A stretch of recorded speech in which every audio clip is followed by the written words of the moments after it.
Guys, Sean C. Phillips here on that brand new DVD Blu-ray Tuesday Sean video today. Taking a go out today, see what things came out, see what things are on sale today. New release-wise though, some of the big things that released today is the Child's Play remake, which I'm going to have a review of that one at the end of this video. Also the film Anna comes out today, as well as Shaft. Also yesterday releases today as well. There's also this one horror title which I'm going to try and find today, which I think they should have at Walmart, hopefully. I think it's only though on DVD, but we'll see if they have that. Also though, at the end of this video is going to be a whole bunch of brand new DVD and Blu-ray reviews for some things I received to review and talk about for you guys. And as always too, let me know in the comments below, what you guys thought of the DVDs and Blu-rays that I reviewed. If you guys have seen any of them, what you thought of them. Also, if you guys plan on picking any of them up. But anyway though, guys, let's get going and see what we can find today. Into Walmart we go. And I'm actually out here a little earlier today, so luckily enough it seems like all this stuff is out now. And there's a couple things though I forgot that came out today, was these new editions here of Sleeping Beauty here. These ones here, I totally forgot these ones released, and I believe there's some exclusive of these as well, like steelbooks of these at Best Buy, and I think there might be ones of these at Target might have ones as well. I started here first though because this is where it has most of the stuff today I want to try and find. But both these ones are $24.99 for these ones. Like I was saying, yesterday released today, and that one's a $17.96 for the DVD, and then $22.99 for the Blu-ray, and the 4K here is $27.96. And then these ones released last week, the Dark Phoenix. But this was one of the ones I wanted to get today. And this one, I mentioned this at the beginning, I believe there's only a DVD of this one, no Blu-ray. And this one kind of came and went. I think it had like a really limited theatrical in like a couple theaters, and this is the Jacob's Ladder remake. And I believe this movie has been done for a couple of years, and it's kind of like taken a while to get a release. I really love the original movie, and I've heard like really mixed reviews on this one, but still really want to watch this one because like I said, I really loved the original movie. So definitely am interested in seeing this one. This one is $12.96 for that, so I'm definitely going to get this one. Other than that though, today, some of the other things today, this Francesca Eastwood movie here. Oh yeah, and this one was $12.96. The Francesca Eastwood here for $9.96 called Awake. So I don't know anything about this one. If you guys have seen this movie, let me know, how this one was, if this is worth checking out. Also though, Wake came out, and that's $12.96 for the DVD of that one, $14.96 for the Blu-ray, and then $17.96 is a really good price for the 4K of that. This one though, for those wondering, this one doesn't have slipcovers on these ones, just so you guys know with that, if you guys are curious. Also though, A Score to Settle, which is, stars Nicolas Cage, is $14.96 on Blu-ray and $12.96 on DVD. This one though, I really like this movie. This one I thought was like a really interesting movie about his character getting out of prison after being in there for 19 years and going and reconnecting with his son. And he kind of has all this money that he hid away before he went to prison, and him and his son are kind of going and like spending the money. His son doesn't even know about this money, and it's like him staying in a hotel, and Nicolas Cage is going and trying to track down the guys that he worked for in this gang, and try and like get like revenge for them getting him arrested and all that kind of stuff. I really like this one, and I thought this one was definitely worth checking out. Also though, I'll be talking about this one at the end of this video, is the Samuel Jackson film here, Shaft. And this one's $22.96 for the Blu-ray, and then $15.96 for the DVD. And I'm pretty sure that at Best Buy they have an exclusive 4K of that one. We'll see if they have that there, but I'm pretty sure that they do. Also though, Child's Play here, so I'm going to talk about this at the end of this video. The Blu-ray of that one is $19.96, and then the DVD here is $14.96 for that. Also this one here, The First King, is $14.96 on Blu-ray, and then $12.96 on DVD. And then the sequel here to Inside Man, and they have edition on DVD, which has both films on DVD here for $60.96. This is the sequel here called Inside Man, Most Wanted. For some reason I thought this one released next week, but I should have a review of that one coming up. Other than that though, they have this edition here, this new edition for $14.96 for this Sleepy Hollow, which is like a new 25th anniversary limited edition one. This comes with like a book and stuff in this one. This is actually a pretty cool one. I always really liked this movie. But this is one of the other things that came out today. This movie here with Suki Waterhouse here, Suki Waterhouse, called Burn. And this one looked interesting. I'm probably going to buy this one as well. Like I said, that's $14.96, but I read about this one and had an interesting concept and like story for this one. And I believe this is another one that doesn't have a Blu-ray release. But other than that, though, this one here, Daughter of the Wolf, released. I don't know anything about this one. It has Richard Dreyfuss in it. Looks kind of interesting. Another one, if you guys have seen this one, though, let me know how this one was. This one is $12.96. Also, though, this one I would highly recommend here, called The Black String, and this is $12.96, which stars Frankie Muniz, a really cool horror film about his character. And it's one of those movies where you don't know if he's like imagining things, it's in his head, because they, you know, hint at how he was years back and some stuff that happened to him. But his character works at a convenience store and is really depressed, and he ends up meeting this girl on this phone, like dial a date kind of hotline kind of thing, where you meet girls and stuff, and he hooks up with her and ends up getting this weird rash. And as soon as he gets this rash, he's trying to track her down to figure out what it was, because the doctors don't know. And you know, you start to find there's all these weird things going on, these people kind of following him, and this stuff he's seeing. It was a really cool movie. But Frankie Muniz did a really good job. Also, though, Pavarotti here is $17.96. And then The Tracker, and that one is $14.96, and that's Dolph Lundgren movie. But other than that, though, that seems to be all of the main new things I see in here today, though. Yeah, but in there, though, like I said, I ended up getting the Jacob's Ladder one and the Burn. If you guys saw either of those ones, you know, let me know what you guys thought. Like I said, I know review-wise, this Jacob's Ladder one has not been amazing, and I love the original movie. It was like such a great film. If you guys have not seen the original one, it's like an absolute must-watch. But still, I'm really interested in seeing this one, and you know how it goes and everything. And like I said, I was really glad everything is out already, because it's only 10:30. Because I ended up leaving like really early today, because I have a dentist appointment, and I have to like leave for that at like 1:20 to get there. So luckily enough, you know, we're super early, all the stuff was out. But I'm gonna go to Target next and see if they have the stuff out, but I'm kind of not expecting it, so I'm probably gonna have to go to a second one, you know, because usually Target does not have stuff when you're there too early, like any earlier than like noon, you know, it's usually not out. But we shall see, though. Into Target we go. But right here, though, on the front of the store, though, I see the 101 Dalmatians here, the Signature Edition here, and that one's $24.99 for that one. And then Sleeping Beauty here, that one's the Anniversary Edition. That one is $24.99 as well. I don't see any exclusives. I don't know, like I said, I don't know for sure if they have any exclusives of that one or not. Check the actual section as well to see. I do know, though, I'm pretty sure that Best Buy has steelbooks of those ones, though. And also, though, Yesterday here is here. They don't have it put out yet, though, but that one's $24.99 for the Blu-ray of that. And then Shaft here, that one is $19.99 for the Blu-ray, and then $17.99 for the DVD of that one. Let's see, anything else over here? Doesn't look like anything else here new-wise is in the front. Like, I don't see Child's Play here. Which, like I said, we'll check over in the actual section, though, and see if they have those ones over there. But over here in the actual section, they had Anna here on Blu-ray for $14.99, and the DVD of that one was $13.99, so only $1 more for the Blu-ray of that one. And they have a Score to Settle here on Blu-ray for $12.99, and then $14.99 for the DVD, which is funny that the DVD is more money than the Blu-ray by, you know, $2. And they have Child's Play here for $19.99 on Blu-ray and $14.99 on DVD, and Shaft here for $19.99, and they actually have an exclusive of Shaft on DVD. The DVD is exclusive because it includes a digital copy in that one. So if you guys want the DVD with a digital copy, they have that one for $17.99, and yesterday they have that here as well. And they still have some of the exclusive slipcover editions of X-Men Dark Phoenix available here. And they do have exclusive editions here of 101 Dalmatians, and that includes like a storybook in that one, and that one's $28.99 for that one.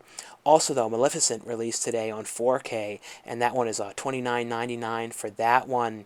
And with Sleeping Beauty, though, they had an exclusive of that as well, and that one is $28.99 as well here. And this one includes a Filmmaker Gallery and Storybook in this one. Also, though, I wasn't sure about Inside Man, the sequel. That actually, I believe, did release today, because they had that there as well, and they have the 2-movie collection here for that one as well for $16.99.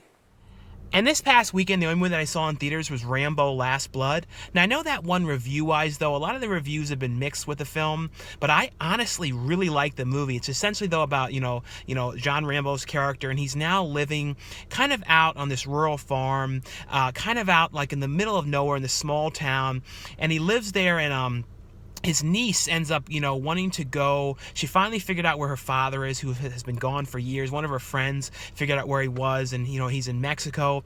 And she wants to go and see him. And he's saying, I don't want you to go there. It's, I'm not going to be with you. I don't know if it's safe. I really don't want you to go. And she's like, oh, don't worry. I won't go. And then she ends up actually going, and, she ends up getting kidnapped. And it's essentially about him going to, get her back, and kind of all the stuff he goes through.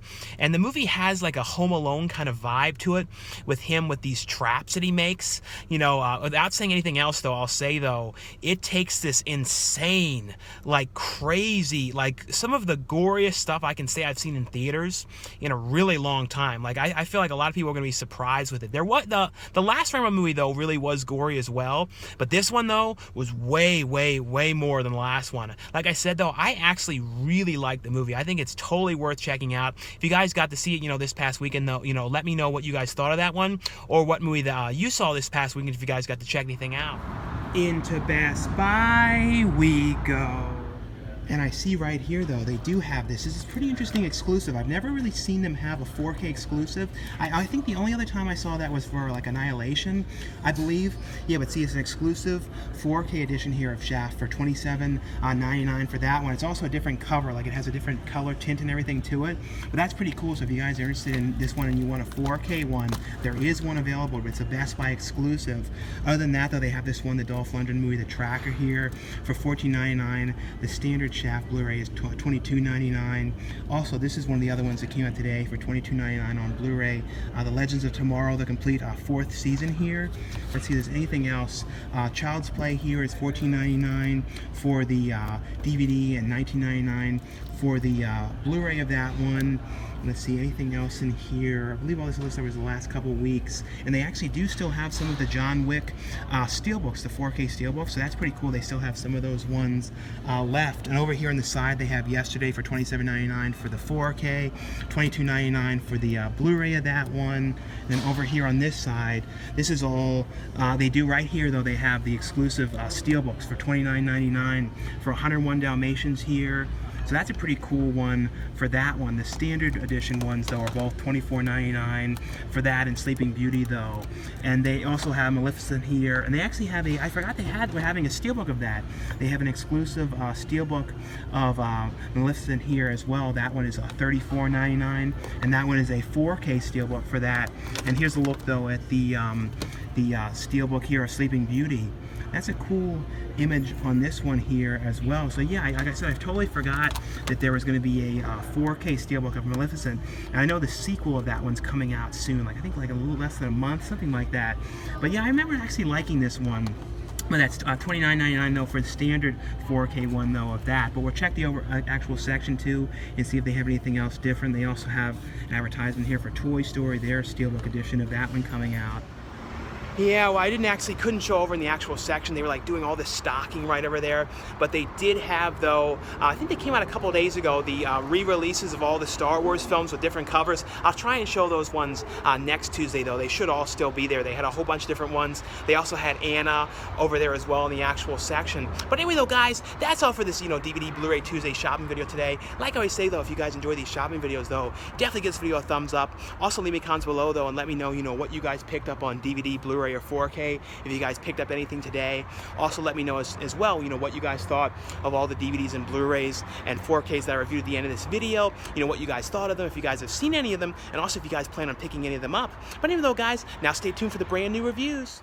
And the first one I got here is from Carel Video. It's a movie here called The Prey. This is one I had never seen before. This is actually a really cool movie. It's basically, though, about a group of these friends who are all going camping out in the middle of the woods. And, when they're out there, the first night they're there, they're all telling, like, campfire stories and stuff like that, scary stories. And the one guy is telling the story about how the woods that they're in right now, like 30 years before or 20 years before, there was this horrific fire that, went into the village, because it was like a gypsy village, like all living out there in the woods where they are now, and all the people died except for one person, this one kid, and they say that that he survived and kind of like roams around the woods, and there's been like sightings of him in the past and all that kind of stuff.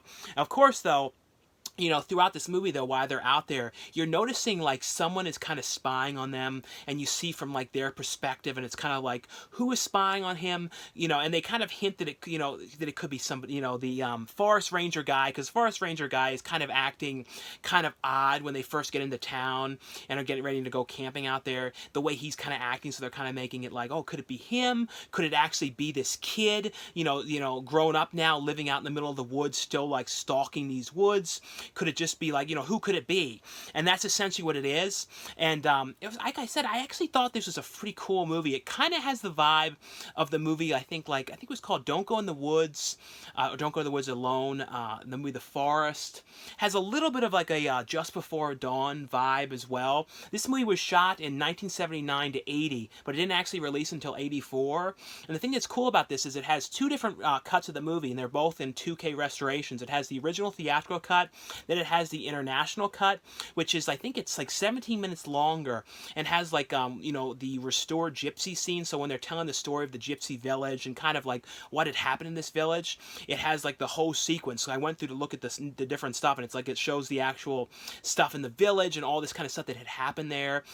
So it was like much different stuff that they kind of added into it. And it has that on here. It also has on the disc too, a composite cut, which combines footage from the international cut and the theatrical cut together into one. Also has an outtakes reel, which is 45 minutes of rare, never before seen footage from the cutting room floor. That's on disc 2. On disc 1, though, like I said, it has a 2K restoration. Look, transfer on both the cuts of the movie look great. Also has on here, though, 2 commentary tracks on here. Like one of them was with the director. It has a whole bunch of cast interviews. It has a feature here that was filmed at the, premiering the restored cut of the film at Texas Frightmare Weekend 2019, and it also has the audience reaction track to the movie, as well as a Q&A with the actors after the film. It has on here on the Blu-ray, the Blu-ray ROM, the BD ROM on here. It also has the original shooting script to the film as well. But it's, like I said, this is a really, really fun movie. If you guys have not seen this one, definitely one I would recommend you guys check out. Also has alternate artwork as well underneath of the slipcover here, and also has one thing that's pretty cool is a replica of the permit, like the permit you would have to go out into the woods camping. So that's really cool. They put this in here, as well as there's a like I said, it's a 2-disc set, so it has the theatrical cut here and the international cut, and there's also a booklet in here which has some pictures from the film and facts about the production, all that kind of stuff as well. But like I said, if you got one of these ones, I would definitely recommend you guys check out if you guys have not seen this one. And really, really great transfer and great features on this. And the next one here is from Arrow Video as well, and this is one I had never seen before. This is from 1971. This is basically, though, about this girl who lives with her mother, and her father had moved out, and you kind of see in flashbacks to like kind of what had happened, and like there's a lot of flashbacks in this movie to certain things that happen. You find out more about this girl and her relationship with her mother and the father and all sorts of things going on. But the father left when she was younger, and the mother kind of like sort of despises the father and doesn't like him at all, and he's always sending the daughter these stuffed animals, and the daughter is kind of like in love with these stuffed animals because it's like the only semblance of her father is these stuffed animals that she gets sent from him, because she doesn't really see him at all. And then when she turns 20, she starts working at this toy store because she loves being around toys and dolls and everything, and she ends up meeting this guy who works there as well, and they end up getting married. But she has all these kind of reservations when they get married, and she doesn't really want to sleep with him, and it kind of flashes back to her like love for these dolls, and it kind of flashes back to this sequence when she moved to New York and something bad that happened to her when she was in New York. She, like I said, you kind of start to find out more and more about her as the movie goes along. It's one of those things, it's hard to explain, but it was a really interesting movie. On here, though, like I said, it has feature-wise, it has a brand new 2K restoration on this one. Looks really, really good here. And it has a featurette here, talking about the career of the director of the film. Also has on here the original theme song, transferred from the original 45 RPM vinyl single, which is a really, really good song in here. The music in here, the couple different songs are in here, I really like those songs. songs. Also had really cool opening credits. Also has a trailer gallery of the director's other films as well on this one. And in here too, there is a booklet which has some stills from the movie, some stuff about the production and everything, and cool like old like late 60s, early 70s like toys and stuff in this movie, like total like throwback kind of toys and stuff. But it was a really, really interesting movie. Like I said, another one I would definitely recommend you guys check out. But really interesting concept and everything. The next one here is from Shout Factory Scream Factory line. It's a movie here called Itsy Bitsy here, and this one is basically though it kind of was reminding me like a little bit of like sort of like arachnophobia, even though it's not exactly like that. And it also had like a throwback 80s vibe. But like anything spiders, I always think of like arachnophobia, but arachnophobia was kind of small spiders. This is like this gigantic spider. It also kind of had the vibe of like Slither a little bit. It was kind of giving me that vibe. But it's basically though about, Bruce Davison's character who, kind of like collects like all kind of like rare artifacts and tribal artifacts and that kind of stuff. And there was one artifact that he always wanted, this like kind of cursed like egg-like thing, and he believed too that it like was resulted like because of this thing. He believes that his wife was killed because of it, so it was something he always kind of wanted to get. And the one guy who was from this tribe ended up actually tracking it down and bringing it to him. But Bruce Davison's character is like really upset that he brought it, and like the guy's like, well, you have to give an offering to this because that's the only way to get rid of it, is for you to offer something to it. And of course he doesn't. And the guy ends up getting angry later and ends up breaking the thing. And it ends up like inside of it is this gigantic, huge spider that ends up like biting him. And the guy ends up dying. And the exact same, the guy who brought him this artifact. And then at the same time, this mother and her kids end up, going there because she's going to be the nurse caretaker to take care of Bruce Davison's character, and she's going to live in the house next door. But of course, though, this, he doesn't know that this happened, that this big spider was inside of this vase type thing. So in the house, this spider is kind of lurking around, and you kind of know it's not going to be a good thing, and things are happening in the house, and it just becomes like this crazy spider, like giant spider movie. Like I said, it was actually a pretty cool movie.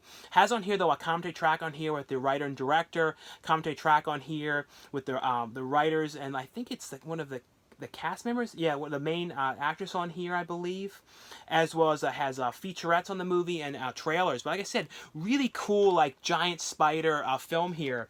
The next one here is from Sony, and this is Spider-Man Far From Home, and I really love this movie. I love Spider-Man Homecoming a lot, but I think I like Spider-Man Far From Home more because I like the whole plot of this too, because it was like Peter Parker's character and his class going on this school field trip to the UK, and it's basically though not to spoil anything though about how this connects to Avengers Endgame or anything. Basically though, he just kind of wants to go there and not be Spider-Man. He doesn't really want to have to do any saving the day. He just kind of wants to go there with his friends and have a a fun trip and just sort of like chill out and kind of like get over what he had just dealt with in Avengers Endgame. And it's basically he goes out there, but he comes to find out though that there's like some kind of a weird like wave kind of like device, and like something is coming after them, in the, like it's some kind of a weird thing is going on out there, like causing all these problems, and he's kind of trying to resist having to deal with it, but Samuel L. Jackson's character is calling and calling and calling, trying to get a hold of him, and he's ignoring the calls, and he basically says, we need your help, Spider-Man, we need you to help us, and you're the hope here, you're out there, this is going on out here, you need to help us. And at the same time too, he ends up meeting Jake Gyllenhaal's character, who is saying and wants to kind of team up with him to try and like help what's going on out there as well. That's essentially what it is. But I thought it was a really, really fun movie. I love I also love the humor to these films. I feel like they have really fun humor. Tom Holland does an amazing job as Spider-Man. I also really love the actor who plays his friend. I feel like there's just some really funny stuff between them that that goes on, and it's him, Peter Parker's character too, trying to, you know, get the nerve up to tell Mary Jane that, you know, he has a crush on her, and it's kind of all these things that are going on out there. But it is a absolute must-watch, super fun movie. It has on here though over an hour of special features, and I was checking out them a little while ago. It has on here like a short film, which is Peter's to-do list. So I think it's like 4 minutes, and it's basically like him doing the his checklist before he ends up going, you know, to the UK, like what he has to do, like get his passport, and I think it was like has to save the, you know, stop these bad guys. He has like certain things he has to do. It also has on here deleted scenes. It has cast bloopers, which were really good bloopers on here, and it also has a bunch of different featurettes on here about the making of on this one, you know, the making of and the production, everything of the film. But just such a fun movie. If you guys have not seen this one you absolutely have got to check out. There's also a 4K release of this one as well. So I believe the 4K one has a different cover on it as well. Like I think on that one it's like a close-up of Spider-Man, I'm pretty sure. The next one here is from Fox, and this is you know, the remake here of Child's Play, which is, you know, it's technically a remake, but not exactly, because it's like very different story-wise. Because the original one, the Chucky doll, is possessed by Charles Lee Ray, who was a serial killer. This one, though, it's like, you know, the dolls, the good guy dolls are not, they're actually called buddy dolls, and they're basically, though, these super advanced kind of robotic dolls that kind of connect to, like, the cloud. So they kind of can, like, turn on your TV, control things in the house, control thermostat. They kind of connect to everything. They connect to the internet. And at the beginning of this movie, though, this disgruntled employee who's, you know, where they're making these dolls, he ends up getting fired. And when he gets fired, though, he ends up, you know, messing with the one of the dolls and messes with, like, the controls. So the doll, like, you know, basically the doll could do dangerous things, and like, you know, like all the safety protocols, he ends up turning all of them off, and then he goes and kills himself. And the doll, though, ends up, you know, Aubrey Plaza's character ends up buying this doll where she works and gets that doll, and it ends up actually taking it from there. She asks if she can have it from the boss, and she just takes the doll. But of course it ends up being that doll that was messed with, and she gives it to her son Andy, and then of course the doll becomes friends with Andy, and because he doesn't have these inhibitions to, like, not do the wrong thing, the doll doesn't know it. So like if Andy is upset, Chucky's way or Buddy's way of doing it is going, you know, taking them out, and that's essentially what it is.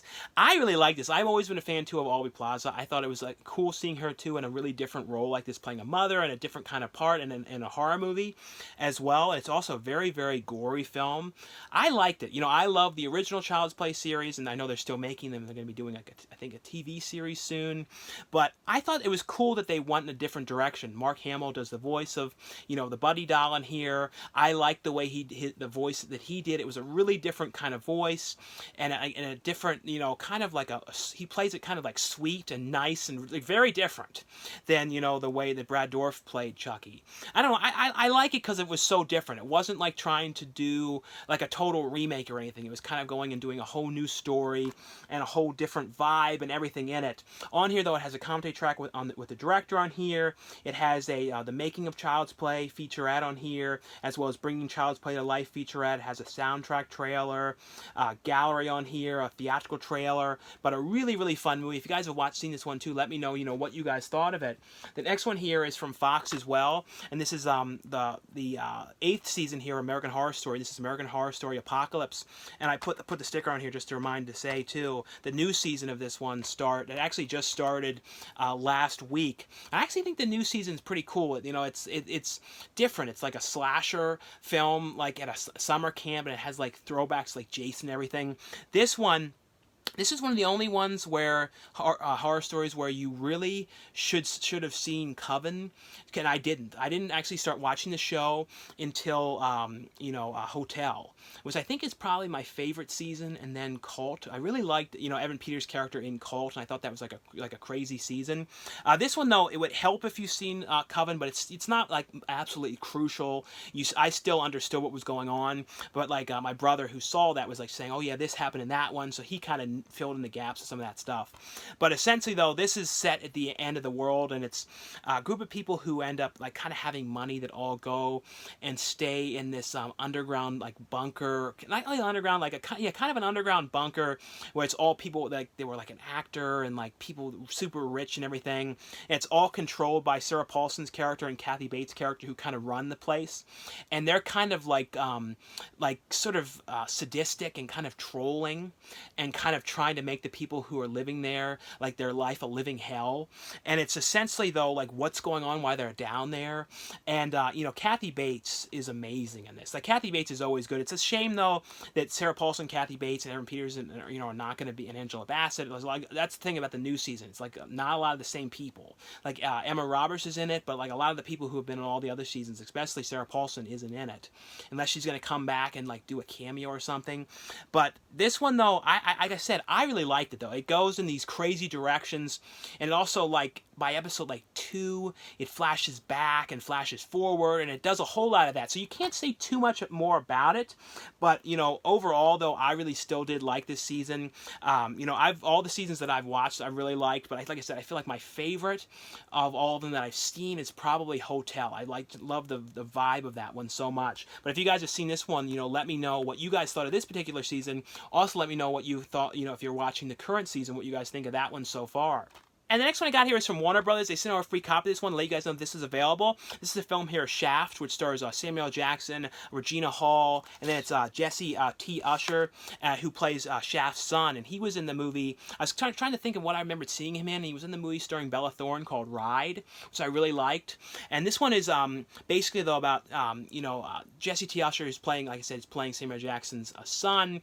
And he kind of hadn't seen his father since he was like a little kid, because his mother didn't like, you know, like, because, you know, Samuel Jackson's character, you know, who plays Shaft, his like life was really dangerous, and he was kind of like kind of solving cases and stopping, like he kind of had like a private detective kind of agency, and would kind of try and solve people that were missing or stopping bad guys, and he had his own way of doing it and everything. But she kind of, you know, Regina Hall's character got scared because of all the people and the dangerousness of everything, so she moved away, and kind of they all totally lost contact.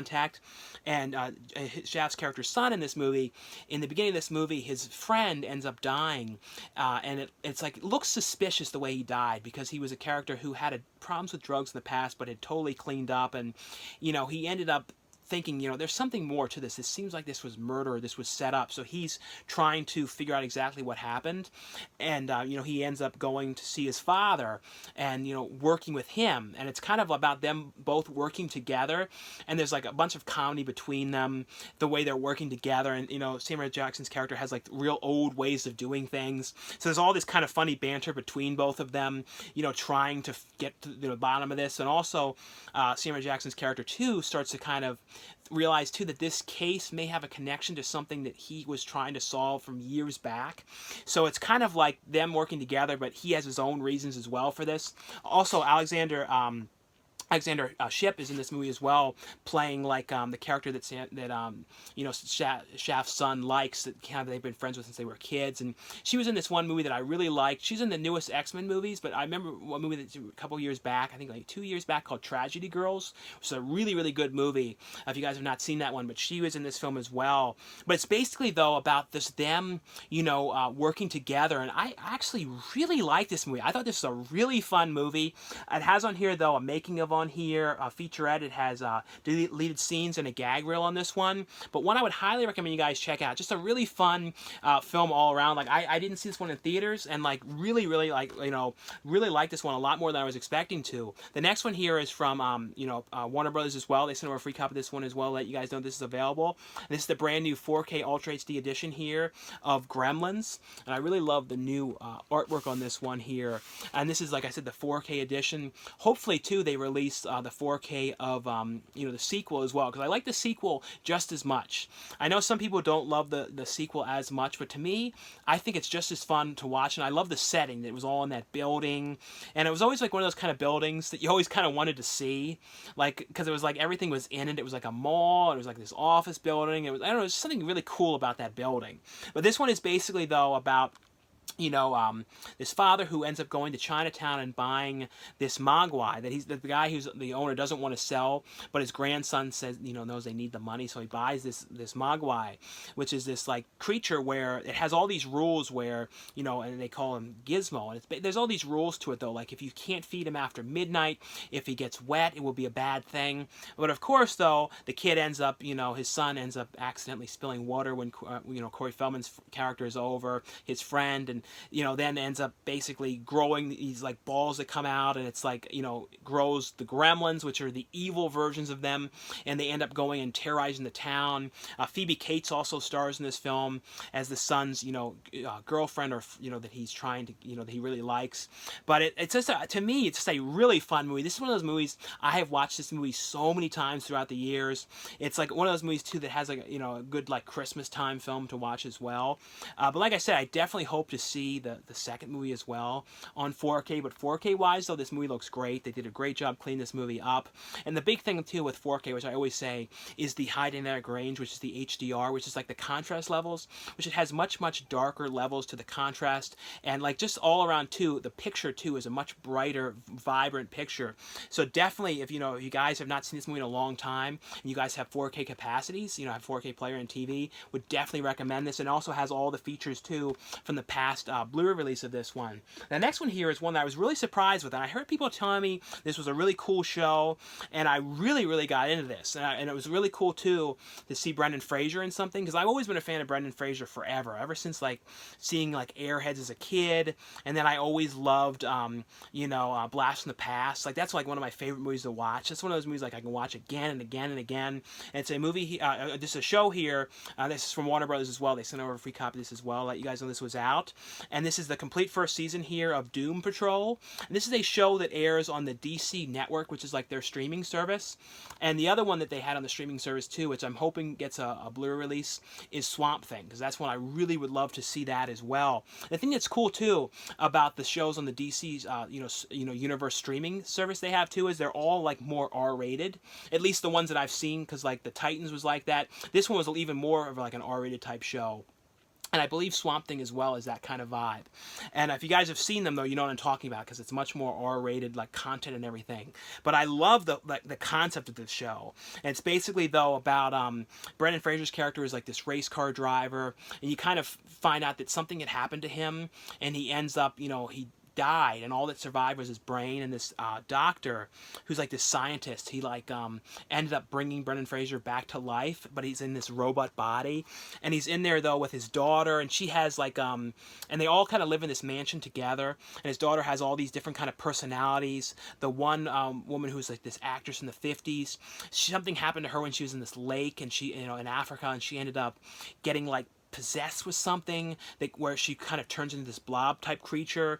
One character was burned terribly, and you find out more about this, and other characters come into play as well. But essentially, though, when the doctor in the first episode goes out of town to go away, has to do like something, they end up all like leaving and going into town, and it causes this big stir. And because of that, though, the doctor has like kind of like these enemies that have been like looking for him and trying to find him. They didn't know that he was hiding out where he's hiding out and living, and because of that, though, they all start coming after them, and they all have to kind of band together and kind of stop these characters and everything. But like I said, it's a really cool show. Another one, if you guys have not seen this one, highly recommend this one. It has on here though, feature wise, it has unaired scenes, and it has a gag reel on this one. But a really fun show here. The next one here is from Warner Brothers as well. They sent over a free copy of this to let you guys know this was available as well. This is called it's called FLCL, I'm pretty sure, unless I'm mixing that up, because I originally thought it was called Fuel, but I'm pretty sure it's FLCL Progressive. This is a show that airs on Adult Swim. This was a series though that was a number of years back, and it was like a really popular series from years and years back, and this is a brand new rendition, like follow-up to this series now. And it's basically about this girl though who's always wearing these headphones, and she has like these visions of herself, like how like of herself like dying and like rotting away and all these kind of things. And it's basically like her in school, and then this, you kind of find out though that her and this other guy she's in school with have some kind of like a sort of like a odd kind of ability, and she has the same ability this guy has, and there's this one woman who's like kind of like sort of from the future a little bit, kind of coming there and kind of helping them. It's one of those like super tripped out shows. It's not easy to explain at all, but it was a really interesting show though. If you guys have seen this though, let me know, and let me know too, like how similar this one is you know, the one now, the newest rendition of it is to the original series from years back. But it has on here though the version of it in English as well as in Japanese, and it also has some featurettes on here like Meet the Creators on this one as well. And the next one I got here is from the Criterion Collection. This is John Waters' film here, Polyester, in this brand new Blu-ray release here. Now when it comes to John Waters movies, I would say that Polyester is probably my top favorite film of his, then Serial Mom, and then probably Pecker. But the thing that's with John Waters movies though that I always really love is I'm originally from, you know, Baltimore and lived in the Towson area until 2010. So all of his films were filmed in Baltimore, in Towson, and Hamden. So I know all the areas. So it's always fun for me to watch them just to see the spots, because I'm like, I know exactly where these places are. Like the one scene where they had the high school dance in Hairspray, that was the school that I went to, which was my elementary school. The Serial Mom High School, that was actually the high school that I went to. So like I know all the spots. I was like, you know, in the back area where she ran over the one guy, you know, Kathleen Turner's character. So like I know all these areas, so it's always cool to me to watch them. But this one though is probably my top favorite. It's just this fun, really wacky movie with crazy scenes in here, especially like the picnic scene, you know, with the ants in your pants, and then trying on these clothes that they can't fit in and ripping them all out. You know, Francine's character, you know, Divine's character going and trying on clothes with a friend, played by, you know, Edith Matthews' character, and like all these kind of problems. But it's basically though about, you know, Divine playing Francine Fistpaul, and it's about her family life and her husband who's this terrible guy, and her kids who have all sorts of problems. And you know, her character has like a drinking problem, and she ends up meeting Tab Hunter's character and kind of falls in love with him. And it's kind of all these wacky, outlandish kind of problems that are going on. It's like every problem in the book you can imagine. It is just such a fun movie, and it has in here too, the movie has like a thing that pops up, which is like it's on an odorama. So you're supposed to scratch this card here, and it's like these really stinky smells. So when these numbers come up on the screen, you scratch it, and then you smell it while you watch the movie. Also includes in here a poster, a big poster here for the brand new artwork here on the front cover of the Blu-ray. So that's really cool as well. But I'm really glad they included the odorama card, because the years ago, like the old DVD release had that as well. So I was really glad they included that in this one. Feature-wise, though, it has a brand new 4K scan of this one. Great transfer on here, looks great. Has an archival commentary track on here with John Waters. It has some interviews on here with like Tab Hunter, Pat Moran, who was did the casting in the film. It has on here some interviews with the crew members. It has on here 20 minutes of deleted and alternate takes, which was really cool. That was included in here as well. But such a fun movie. Highly recommend you guys check it out. And the next one I got here is from Paramount. And this one is to promote the 15th anniversary of Mean Girls, and has a paper here too talking about it. The 15th anniversary is October 3rd, so it has hashtag October 3rd, and then it has hashtag Mean Girls Day, you know, as the hashtag to use on October 3rd. And it has the 3 rules here. Number 1 is wear pink, it's Thursday but whatever, keep trying to make fetch happen, loser, as well as watch the movie again, duh. And those are like the 3, you know, things to, you know, do on October 3rd, Mean Girls Day. But they sent the really cool edition here of the film in the you know, the pink case here, which I can't think of anything else that I've ever seen the pink case Blu-ray wise. But this is one of those movies. This released in 2004, and to me this is always like one of those, like, to me, like ultimate like high school movies, because this came out the you know, my last year of high school. So I always remember this movie and like how much I like this movie, and like and throughout the years too, I've watched this movie so many times. It's like one of those like again and again watch movies.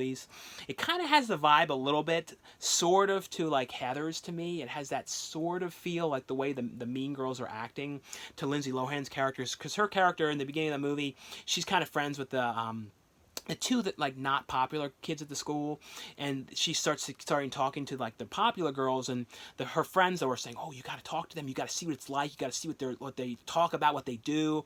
So they kind of like dare her to do it, and then of course she starts to kind of become friends with them and like the attention that she gets, and she finds out about like they have this burn book where they talk bad about the kids in the school and the teachers, and they write down horrible stuff about them, and it's just kind of all about what's going on at the school. It's just a really, really fun movie. It's one of those movies, if you guys have never actually watched this one yet, it's one I would definitely recommend you guys check out. And like I said, don't forget the hashtag for Mean Girls Day, and this is definitely a cool new release here, and also has like an ad in here for some of the other kind of stuff that Paramount's put out, and they have like a Nickelodeon 5 movie set, which is kind of cool. I've never seen this one in person, which has like Harriet the Spy. It's another movie I always remember as a kid. Good Burger, Clock Stoppers, Snow Day, Fun Size. Now that one, every one of those I would love to have a Blu-ray release, especially Good Burger. Like Good Burger would be amazing to have like a special edition Blu-ray of that one. They also advertise in here She's the Man with some, you know, the Amanda Bynes movies. I always really like that movie as well. And the next ones here are from Paramount as well. These are ones that I just want you guys know were available, and these are also CBS DVD releases, and you know, CBS Paramount releases. And then this is 2 volumes here, and this is Gunsmoke, the complete 15th season here, and this is volume 1 and volume 2 here. Like I said, I wanted to let you guys know that these ones were available if you guys were fans of the show. I'll show you guys a look inside here. It also has in here too an episode guide, so it tells you know which episodes are in here and what the synopsis is on them. And they also have this one here is a 4 disc set, but also has episodic previews on select episodes, which are like the talking about like what the episode was about and that kind of stuff. And then volume 2 here of the 15th season. Look inside at this one. This one here is a 3. Is this a 3-disc set? Yeah, 3-disc set, and it has the episode guide as well, with the synopsis, and also has the episodic previews on select episodes as well on these. Like I said, just want you guys know if you guys were a fan of the show, these ones were available. The next one here is from High Octane Pictures. This is a documentary here called Power of Grayskull, the definitive history of He-Man and the Master of the Universe. And this is all about the toys, everything to do with He-Man and the Master of the Universe series, and mainly focusing a lot on the toys, because the toys were like huge. It was kind of like they had this huge popularity. And I remember as a little kid, like I went to like a after preschool kind of thing, like an after school preschool kind of thing. And I remember they had all of these toys. And I remember loving these toys. And at this time too, some of them were really hard to get and really hard to find. And I remember as a kid, I was like, oh, I really would love to get those toys. I wish I could take this toy. And you could never find them. You'd see them like at like flea markets and stuff like that. Really expensive. But I used to absolutely love these toys. And this documentary though has interviews with people involved with the toys, people who are involved in the TV series and the film. And it's just a really, really well done documentary that deals with everything to do with He-Man and the Master of the Universe and the toy series and everything.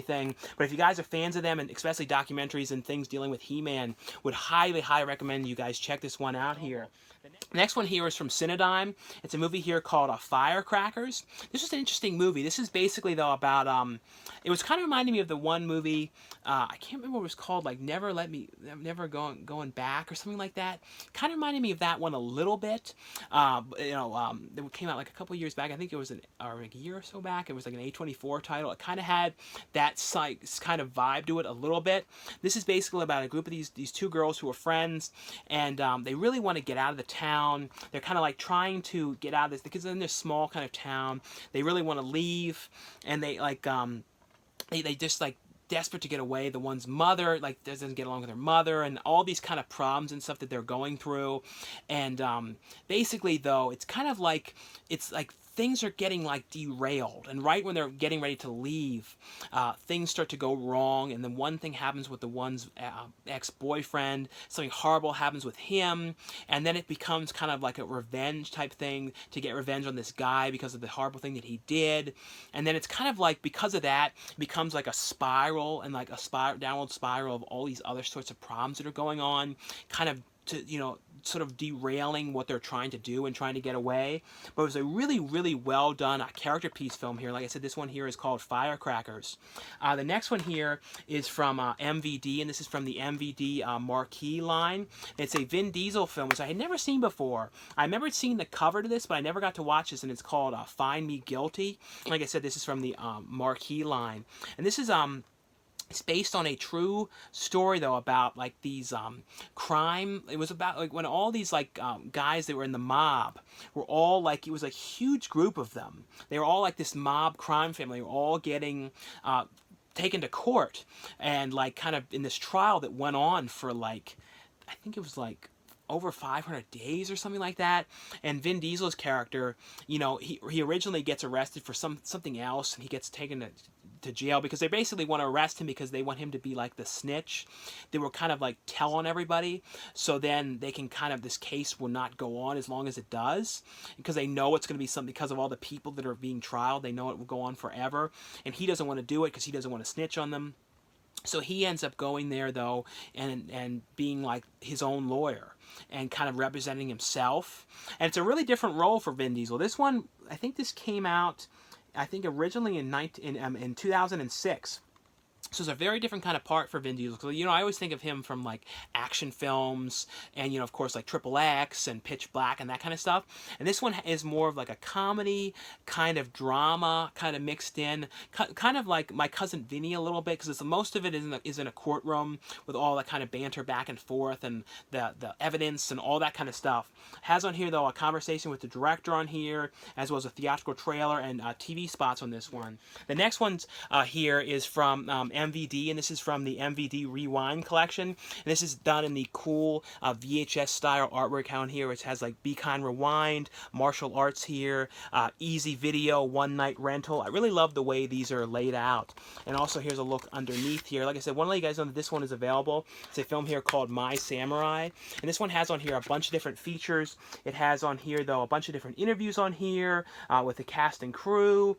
And it has on here, though, a photo gallery on here, as well as a theatrical trailer on this one. And inside of here as well, that's the one thing with the Rewind collection, is they include poster artwork as well. So there's a poster artwork in here for the mini poster included as well.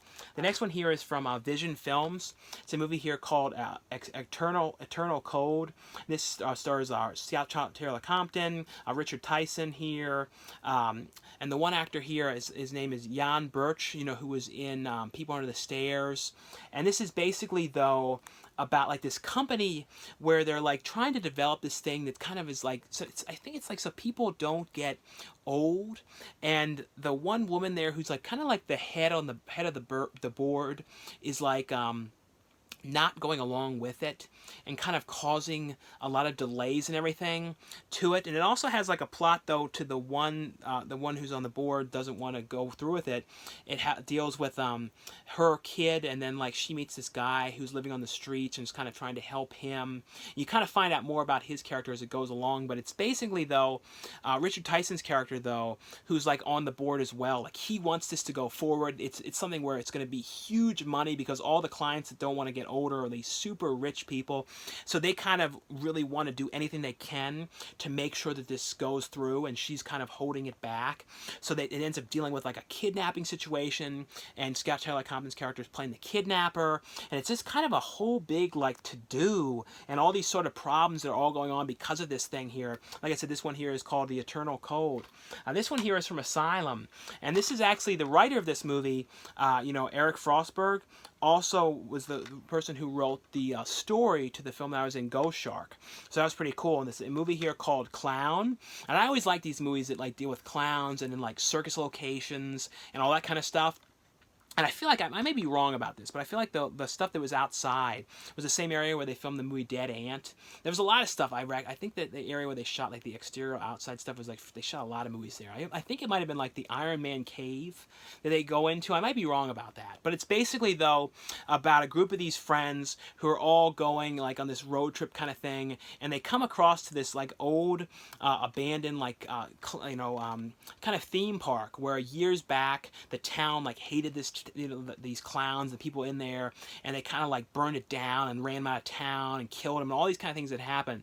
And years later, though, these teens stumble across it, and the one friend kind of wanders away on his own, and because he wandered away, they're trying to find him, and they end up going into the fun house.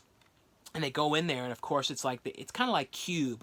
Once they get in there, they're trapped, and you see like these evil, weird clowns that are in there, kind of coming after them, and like you know, trying to kill them, and all sorts of like problems that are going on in there. And the one character, I love this one guy who was he reminded me of something that I would do, and he was like in a movie, he's like definitely one of my kind of characters, and he was like kind of acting like me a little bit. And he was wearing these glasses. And it was just really kind of funny. And he hurt his leg really bad in one scene. He's just like, ow. And he wasn't even like reacting much to his leg, and his leg was totally split. And it was just like, I don't know, I just love that character. Like, he was my favorite character in the whole movie. Just like the stuff that was happening, and like the way he was reacting to everything. Like I said, this movie here is called Clown, and this is from the Asylum. The next ones here are from MVD as well, and these are also from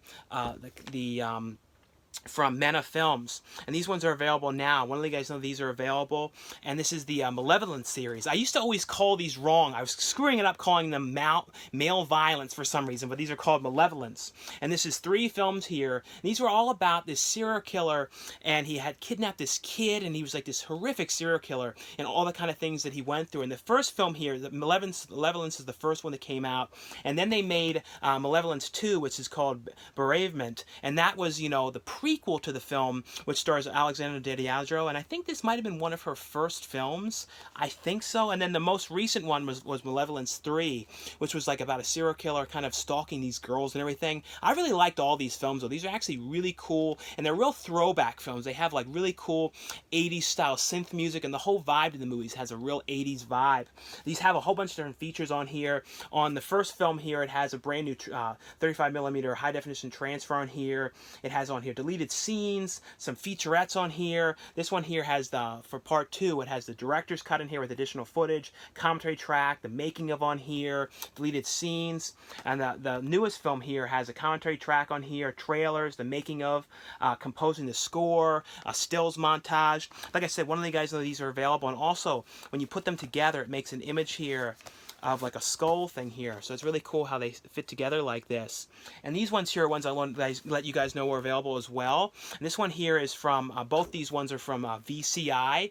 And these are 2 different films here. This one is like a serial series. And it's like where they would all connect together, and it's 13 chapters here, and this is Lost City of the Jungle here. And this one has on here original theatrical trailer, photo gallery, liner notes on here, and then the one here too is Brother, Can You Spare a Dime? And this one has over an hour of rare newsreels from the period, like kind of like the newsreels you'd see like in the theaters before the movies, like about stuff that was going on in this period of time. Like I said, one of you guys know that these ones were available, and this one is I want to let you guys know is available as well. And this is from MVD and Lightyear, and this is a movie here called Jurga. I believe that's how you say this.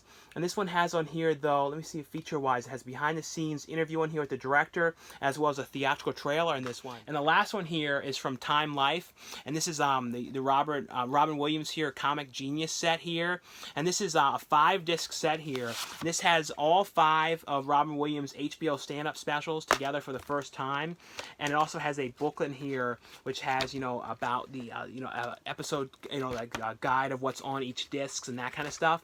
But Robin Williams stand-up for HBO were amazing. Those were absolutely amazing. I remember watching them, you know, as a kid, you know, when they would re-air some of them, like and whenever I first got HBO, I was watching like the older ones and stuff on there. And he's like, you know, in my opinion, was one of the best next to George Carlin. Like, his stand-up comedy is like amazing. And, you know, it has on here though, like I said, all 5 of the stand-up comedies together. It has archival footage from Robin Williams' early stand-up, raw footage from the HBO promos to the stand-up specials. It has People's Choice Awards honoring Robin Williams and the E-Press room footage, newly produced featurettes, interviews on here, but a really great release. If you guys are a fan of Robin Williams, definitely want to recommend you guys pick this one up. And it's all, like I said, all Robin Williams stand-up specials together here. But anyway though, guys, that's all for the review portion of this video. Thanks again for watching and subscribing, and I'll see you guys later. Bye! And before we go though, I have a whole bunch of BAM boxes here from the last few months I haven't gotten to show. So I'm just going to show you guys some of these ones, and these are all the BAM pop culture box here. And I'll show you guys some of the stuff that's in here. This one has like a signed print of Nancy comic book here. It's like a signed, it's only, you know, out of 100 of them that are made, there's a signed Batman thing here. This was signed by, signed by Roger Craig Smith, who voiced Batman in numerous video games and TV shows here. The one thing in here which I thought was really cool was a Napoleon pin from Bill and Ted's Excellent Adventure of him eating the Ziggy Piggy here. That's really, I absolutely love that one. And there's a print in here, a flash print here, and this one here has a John Wick coin.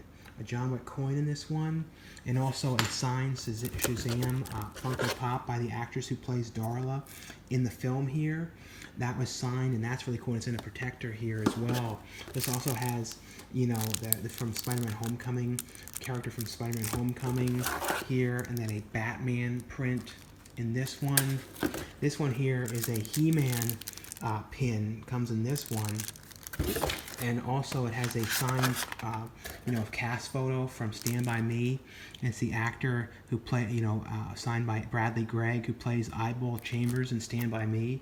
It's a really cool cast photo as well for this.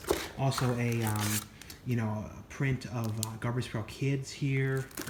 And then these glasses, these cool glasses like the kind of ones I always wear. Also has a Stranger Things 11 waffle thing that you guys can put together. And it's like a waffle box, which is cool here for that. And the last one here has a Shazam Funko Pop signed by the actor who plays Pedro in the film here. As well as, this is really cool as well, this Remy Malek Mr. Robot pin. That is, I really love this pin here. It's also the Ghost in the Shell dog tags Scarlett Johansson's character wears in the film, as well as this print here, Godzilla print here, which is signed as well. But like I said, just when they show you guys a look inside here at the BAM box, and I have a link below too if you guys are interested in finding out where you guys can go to sign up for the BAM pop culture box.